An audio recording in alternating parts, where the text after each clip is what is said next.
किस तरह 3 + 3 = 7 हो सकता है। चलें यहाँ इसको प्रूफ करके चेक करते हैं। फर्स्ट हमने दोनों तरफ 0 सपोज कर लिया।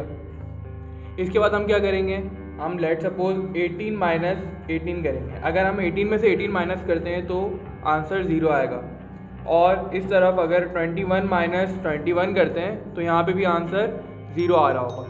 इसके बाद हम फर्दर क्या करेंगे, फर्दर 18 को ब्रेक कर देंगे। 3 × 6 माइनस 3 × 6,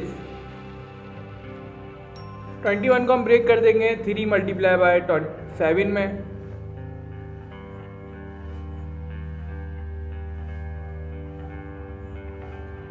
एंड अब हम क्या करेंगे, अब हम इसमें से देखेंगे कॉमन क्या चीज़ है। अगर हम यहाँ की बात करें तो यहाँ हमारे पास 3 कॉमन है, यहाँ पे भी 3 कॉमन है। अगर हम 3 कॉमन लेते हैं, लेट सपोज अगर हम यहाँ से 6 कॉमन लेते हैं, रिमेनिंग क्या रह जाएगा 3 - 3, और यहाँ से अगर हम 7 कॉमन लेते हैं तो रिमेनिंग क्या रह जाएगा 3 - 3।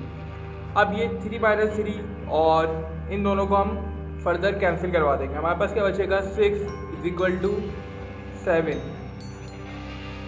अगर हम देखें तो 6 को हम फर्दर ब्रेक कर सकते हैं, जिसमें 3 + 3 में = 7, और इस तरह हमारी ये चीज़ प्रूव हो गई कि 3 + 3 = 7।